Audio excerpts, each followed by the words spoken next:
Greetings, ladies and gentlemen, CCX here. Welcome back to more Grandia. In the last episode, we ended up crossing the Burren Plateau and ended up in Lean Village. We ended up talking to the three wise men, except there's one wise man who seems to be missing his horn, so his knowledge is completely derped. So now we're going to head into the abandoned Lean Village, which looks very rainbow, which is weird. So we're going to go and try to find this wise man's horn. And he also seemed to have a very huge infatuation with Lete. What does that mean? I don't know. What the heck is this? Was this ever a village? Sure was, Justin boy. As big as the one we live in.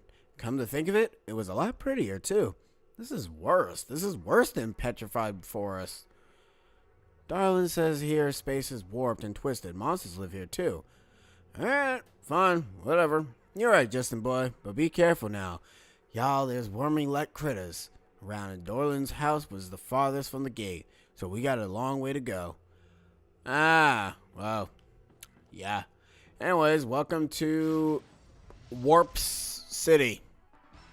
I don't even understand this area. This place looks warped as hell. Sea stars. Not as really as much interesting enemies, except for the fact that they're sea stars. They do have like a bit of an annoying attack. And there we go, dragon cut, baby. Now we can finally use that ability. Says never. I'm barely gonna use dragon cut. Well, dragon cut is still useful. It's just that it's not that useful, in my honest opinion. I more so just want to go ahead and just utilize my abilities to just almost kill every other enemy. Let me see. So, what else? Well, I guess we can go ahead and just cast Crackling, because to be perfectly honest, the only I have now is trying to get everybody's spells up, especially Rep. Hopefully these guys are probably immune to it, so I can actually know that they're immune to it. You want to know what it is? I'm trying to channel like how Persona does it, where you basically have to use a spell to see if the enemy is weak against it before you end up knowing that they're not weak against it or not. If they're weak against it, they're strong to it. It's kind of appropriate. I kind of wish that this game does that, but it doesn't. I'm not sure if they do that in the other game, which I highly doubt. I mean, there's not a lot of games that really says, "Hey, monster's weak to this." Like, to be fair, Tale of Symphonia, they do end up saying, found your weakness and whatever. So, you know, I don't know what the hell this thing is. We look at the tree, but not the weird jellyfish dancing thing. I don't even know what that even is. But yeah, this is technically the abandoned village. And what makes it even worse is that it is warped. Like, it's like literally warped. Ends up spawning, I think, 3 types of new enemies. There's also a certain point in the game where the savannah enemies will be turned into something. I'm just going to leave it alone, because that's when the savannah enemies kind of get a little bit fun, in massive quotations. We got firehounds. They're basically just like the second variants of the hellhounds from the volcano area. There's nothing really special about them except that they're purple looking. Seriously, that's really their special ability, that they're purple. I'm pretty sure they probably do the same exact ability just like their predecessors, which, yeah, it's kind of a disappointment. Of course, since they're being fire, they're probably massively resistant to fire moves, so using moves like Zap might actually not do a lot of damage, but that's fine. So moves like Crackling would help. I'm also trying to make sure that Fina gets her water up, because as I stated before, one of her last moves consists of, wow, I never thought a non-permanent character would actually level up in this game. Not sure how I feel about that. That's not good. That means that we're taking forever. Nah, it's fine. But no, it's just that I wanted to go ahead and try to get that up to 99. Hey, if we get it up to 99, it's cool. But if we don't, then, well, too bad. Anywho, after that very fascinating battle, did we just return? No, we just went around. Alright, that's weird. It's kind of the reason as to why I said this place is completely warped. Trying to... Does that hurt us? No, it doesn't. All it does is just grow... Oh, no. Okay, it does hurt us. What the crap? Hey, golden men. That was weird. What are these things? We had Cactus Men. Vanitos. Vanitos? No, yeah, they're really Vanitos. It's almost like saying Thanatos. Which, now that I think about it, this place looks almost just like Thanatos' lair. Except not as crazy and... No, actually, it's close enough. It really does. Wow, it's actually pretty cool. Even though in Kid Icarus, it didn't really even look like that. Uprising it did, but not in the original game. And she has learned Refresh, thank God. Yeah, I'm refreshed that you finally end up learning a new ability. Because to be perfectly honest, trying to level up your Earth ability sucks. Like, seriously, your Earth is by far the worst ability to level up. Because you don't really, I don't cause you to utilize it as effectively. But, I'm not sure what Vanitoses are weak to, and I don't want to say that they're weak to fire because, in all honesty, they don't look like grass-like enemies. But who knows? Maybe they are weak to fire.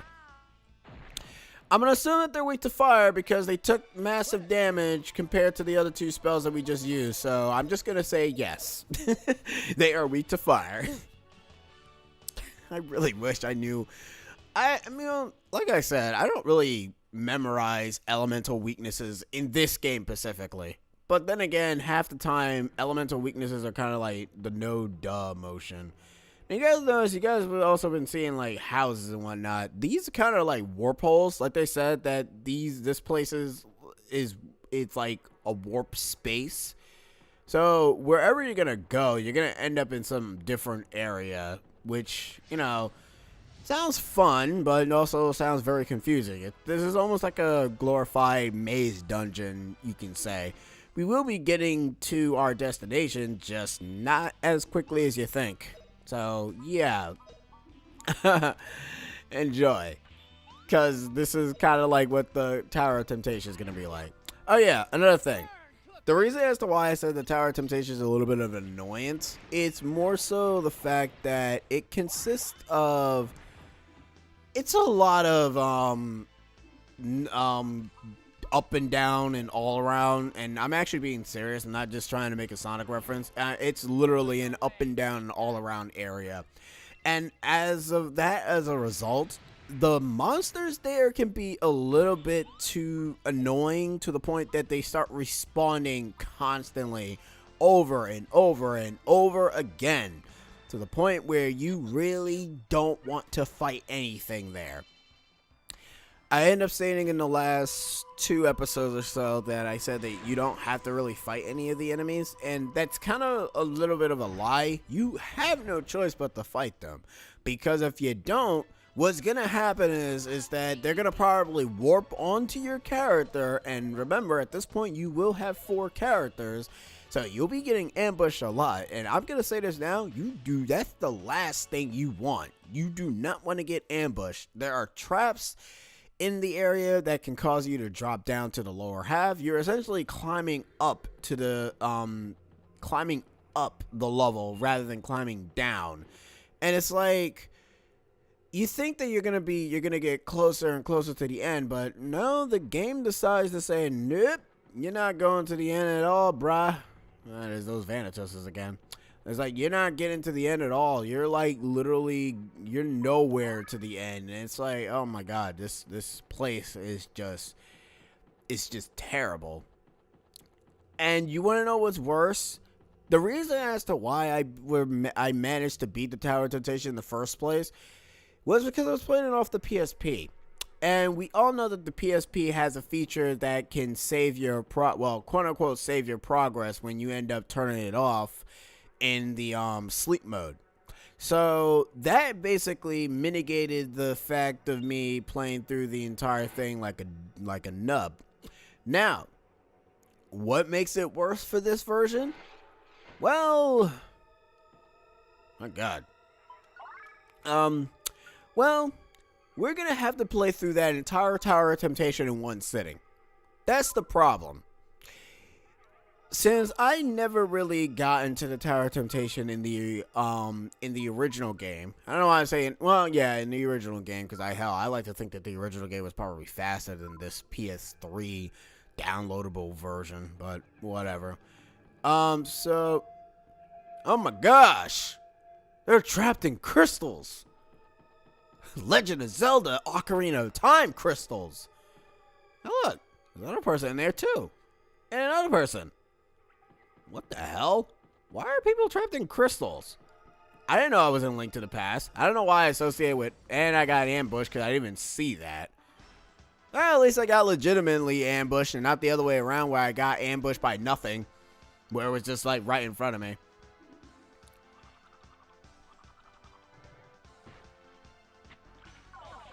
Wow, what was that? All that did was just screw up his movement, which I'm going to say this now.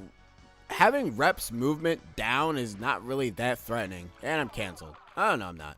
No, even, okay, it did work. Okay, you guys done doing Crush? Because that's a very annoying move. I don't like it.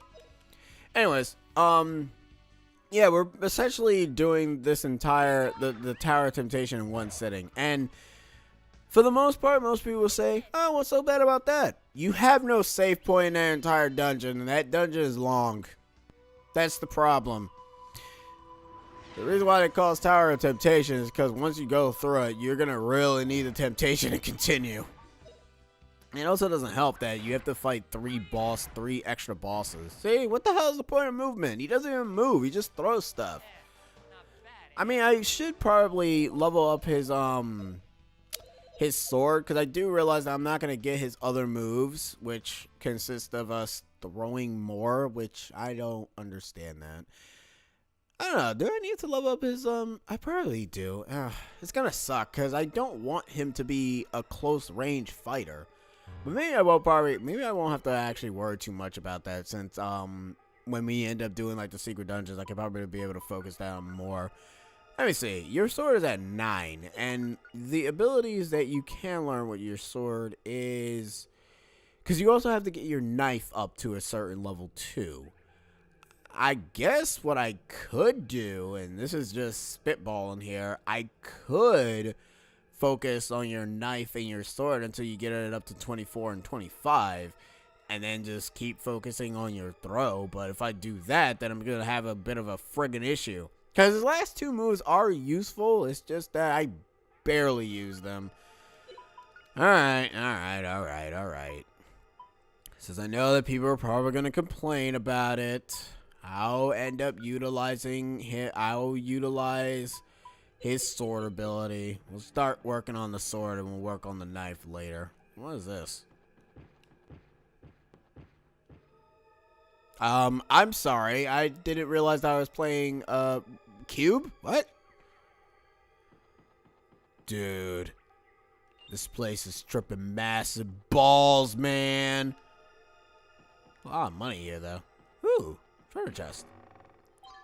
What is inside the big giant chest?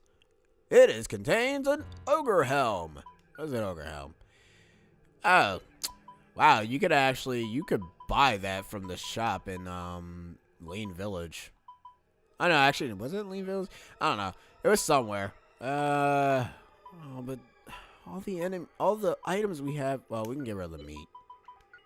I was gonna say, all the items we have are so good. We can just get rid of the meat. We don't need the meat. This does not help me at all. Bird's eye view is only useful if you're utilizing it correctly. And considering my lack of direction, I just go wherever the hell the compass tells me.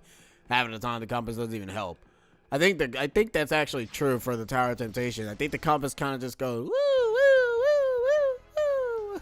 And it's like, all right, that's, why? Like, seriously, why? Okay, so we've learned that these guys being in the whole ambushness, and this is kind of the staple for any enemy in this game, that if you give them the ambush, the advantage, they will use it. They will utilize it, and they will kill you in a very, very mean way. All right, Rep. I'm gonna say this now. You are not gonna level up your sword or your knife in regular battles because I don't know. Like I said, I don't know how the experience works when it comes to regular enemies. I wish I knew, but I really don't. And it's actually kind of disappointing because I wish I knew how that worked in terms of leveling up. I don't really know how the experience system works for these spells. I kind of like to think that when a spell is a higher, when water, earth, fire, and wind are a higher level, they start to gain less experience. But I don't know, because sometimes they end up leveling up fast, but just like whatever, man. Also, just use miracles right out the gate. You don't really need to keep the miracles inside your inventory, since all they do is just level. They just give you 5, and since you're using spells left, right, you might as well just use it automatically. And, yeah, 5 MP to all levels and to the party, so it really helps out. So that way you don't have to worry about wasting a crap load of MP. Not only that, we basically didn't really go anywhere. We're actually going in the right direction because we are supposed to be in this area, obviously, as you see the compass, even though the compass did show us into some other pathway. But yeah, like I said, this place is weird. It doesn't make any sense, and it has the confusion of a box. Anyways, this must be a power seed. Oh, you know what that means. Yeah. I want Justin to murder my opponents. I want him to kill him. Okay, so there was a beast over there. Alright, let's go up the stairs. And, well, those guys are just chilling. Okay, let's go this way first. Actually, no, didn't we go this way before and all we did was we just found a box. You don't want to go in the box again, because if you go in the box again, you're going to get warped back. Alright, I'm just going to cut these 2 fights, because I know these guys are going to leave me alone. Okay, never mind. I'm not cutting anything. Cut back, cut back. Do we want to go into that Pandora's box of... Oh, wait, we just went through there. That was stupid. Okay, well, whatever. Guess we're going through this box. And survey says... No, you're trapped. Yeah, whatever. Anyways, where's this going to take me? It's going to take me in the right direction, apparently. Because we are somewhere. This place is weird. And nuts. I love it. Oh. Oh, great. We got multiple doors. And, of course, the compass is the one that actually tells you where said door is located. Bingo! I don't know what the other doors consist of, but I'm pretty sure they probably don't work. And probably sends you... What the crap? Okay, I don't even have no idea what's going on. Oh! Oh! Oh, that seems suggestive. Suggestive. Whatever, the word. Yeah. Actually, now that I think about it, this looks like a Gaia tentacle. It's like the same exact tentacle that we saw back in Tower of Doom. So Lydia was right. Even this area has been possessed by Gaia. So is this what Gaia does to the place if it ends up manifesting itself onto places? Because if it does, it's kind of creepy. Like it's all purple. I mean, not the good kind of purple either. It seems just kind of ugh. Well, the thing is, we don't know what Gaia is as of yet. We don't know if it's a being. We don't know if it's all we know is that it is technically based off the Angelo civilization. But are we wondering, is it based off of the thing that we saw in that mural? Probably is. Probably it's not. But what is the connection with it with the Spirit Stone? And why does the Spirit Stone protect us from Gaia whenever it starts to do his ridiculous petrification spell? No, it's not really much of a spell. All it has to do is just touch his opponent and it petrifies you, which is actually more scary than anything. Alright, Rep. Go for it, bruh. Yeah, you kind of... Yeah, that's great. 82. Alright. It's great. I'm not going to like leveling up his weapon. I mean, I do want him to learn his last two abilities, but it's gonna be a pain in the ass to use them. Whatever. I mean, for Justin is fine. I mean, for Justin as of right now, what is your... Well, I don't know what your sword is right now. We probably didn't even do anything with the damn thing. Your sword is still 16. None of them are up to the 30s yet, I've noticed, which is making me sad. Also, of course, you do not want to touch the things that look like sausages, because they do damage. Those guys are jumping around. Let's just leave them alone. They are just having... Wow, that was sad. So we just deliberately learned not to go ahead and bypass the thing and not ignore a bunch of fire enemies. Anyways, speaking of fire enemies, we have finally made it to the warp space core. And as I stated before in the last episode, there is a boss fight. I'm not kidding. I'm being legitimately serious. There is a boss fight. Can you guess who the boss is going to be? I already spoiled who it is. I mean, I end up literally stating that we're going to be fighting this idiot like how many times already? Yeah. Oh. Wait, it says memory card. Oh, you got to actually switch memory cards. Well, that's dumb. Anyways, once you think you're prepared and ready, get prepared to fight another Gaia battler. Wow, this place looks fantastic. Sounds like the...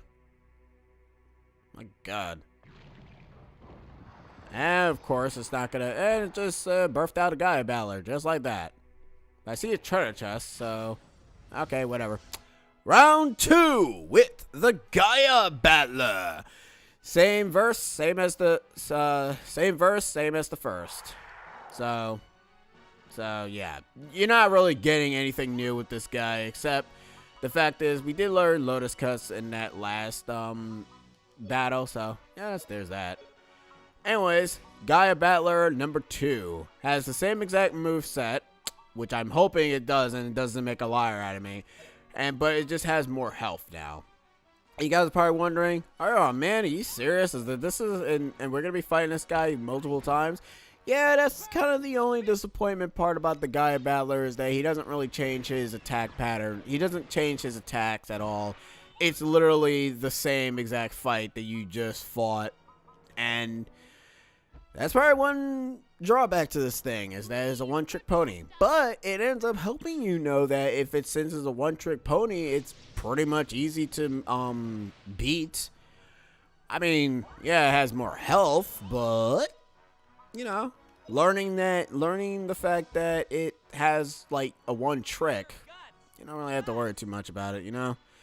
I'd rather have a boss that doesn't really change his strategy. I'd rather have a boss that's the same but never changes his strategy.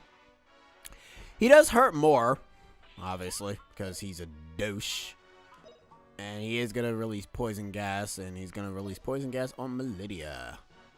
And Melidia is probably going to get poisoned from this, knowing the game.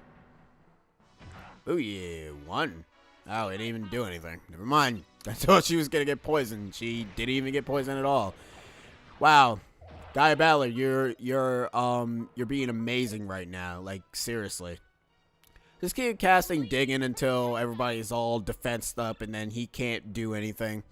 As I stated before, defense is completely broken. You also want to get Reps's Digging to his Earth to 6, so that way you can go ahead and learn Defense Loss, which is a Gadwin ability that we end up using against with the Hydra.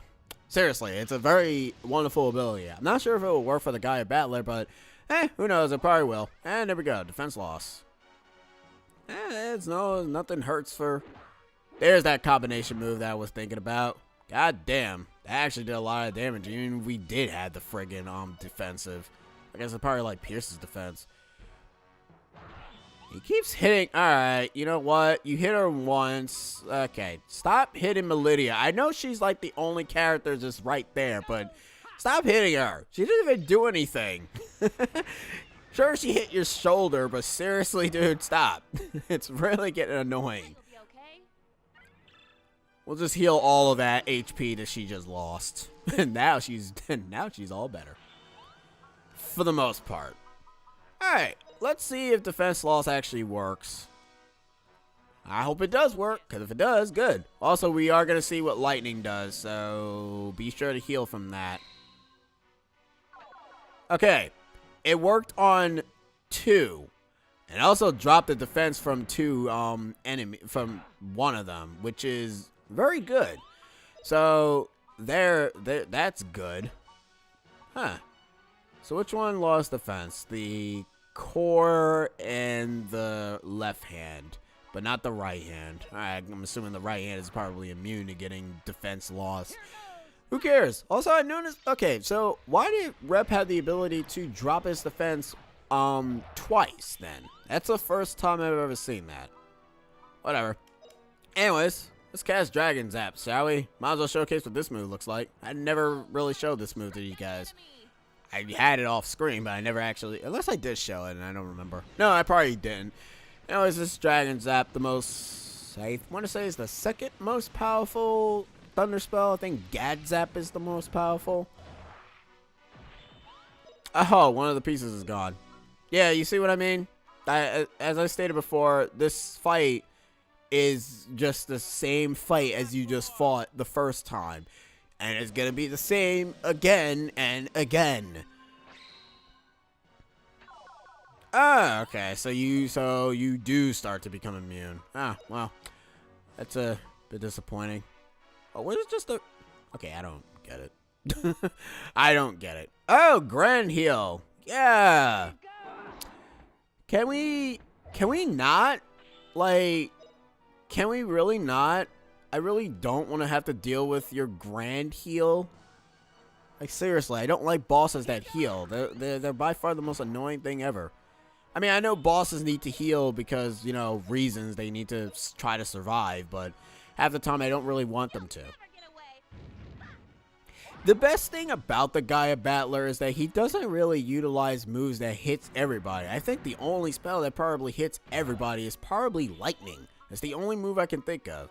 Now, I'm going to actually stop using Defense Loss since I've noticed that half of the parts are immune to it. So I'm just going to leave it alone and let it be good. Let it be frosty, you know? Let it be chill. He's punching Melidia. Like, alright, let me just say this now. He's already been focusing on Melidia. He hasn't focused on any of the other characters. Is it because that she's the closest? Because that's the only thing I can come up with. Booyah!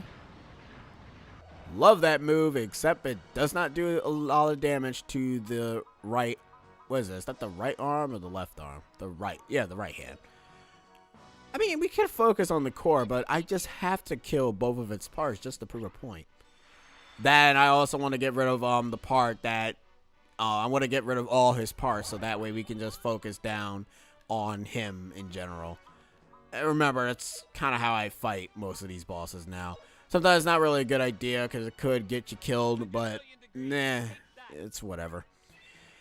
Anyways, hopefully you guys are enjoying these Gaia Battler fights, because there's going to be a lot more. I don't really have much to say, because he never does anything different. Like, sometimes whenever we hit him again, he for some reason changes his move, which I never really understood that. Like, the first time he's about to use lightning, and then he reconsiders and use something totally different. It's like, I don't get it, dude. Like, make up your mind. And you've been canceled. Oh, good. Now you're completely useless. At least you can cancel them out easily. That'd be a pain in the ass if you couldn't. But luckily enough, this also ends up helping everybody to like level up stuff, and that's always good. Right hand's almost gone, so. But what is Gaia? And why does it spawn Gaia Battlers? And also, why is the color of... In fact, that's kind of something I need to say. Be sure to pay attention to the color of this boss, because you see it purple. You see it purple now. That's gonna come into play a little bit later. Not now, but it's gonna come into play later. Oh, wind, twist like a tornado. There's a reason as to why it's purple and why it has its colors represented by purple. Also, I'm kind of shocked that it didn't even bother to even stop us from what is it? It didn't try to petrify us. I guess since, we have the Spirit Stone, it's gonna be like, forget it. I know that you guys are gonna be protected by the Spirit Stone. I just let one of my Gaia battlers kill you instead. I'm like, all right, well, at least you know it doesn't work. This one only takes longer to kill, only because of the fact that it well, it's just annoying. All right, let's showcase. I'll showcase nothing. I do like the theme though. Like I said, I call this Gaia's theme, cause it's associated with only these type of this type of fight. And that's it. Gaia Battler has the ability to destroy anything in its path. Luckily enough, with most of Fina's moves being maxed out, she doesn't have to really worry too much about the poison affecting her in terms of waiting, unless it's some move that she has to, drag out. Wow, that's really sad. You get canceled very easily. Also, stop trying to use Grand Heal. It's not gonna work. Seriously, stop it. No, I must use Grand Heal to heal my body and my... Oh, that didn't even do anything to you. Hey, you wanna... No! Thank you. Alright, guys, it's time for my favorite pastime. Wail on them! Because it's all I really have as of this point. That's right, love up all your stuff. I'm gonna poison gas all of you. Taste my gas! Oh, why does it only work on those two girls? I'm so dead. Yeah, you really are. I don't have anything else. Alright. Goodbye, Gaia Battler. A boss that was a pain in the ass when I first played the game. And now, it's a chump. And actually, it has nothing to do with the grinding. It's just that it really, if you end up doing what you're supposed to do in terms of leveling properly with your spells, that fight becomes pathetically easy. It's the pain of my existence when for all people who probably end up playing this game for the first time, but once you know what to do, that's it. Also, I think every time... okay, no, it doesn't really leave it. We totally wiped that dude. Whipped that dude. Alright. Why was his horn all the way in this one location? Yep, that's it. Ain't no mistake.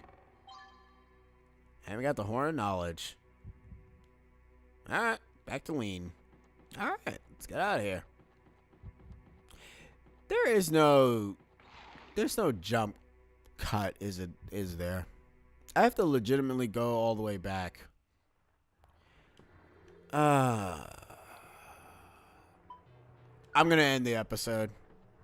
I will see you guys back when we return back to Lean Village. I've been CCX, and I'll be seeing you guys next time. Laters.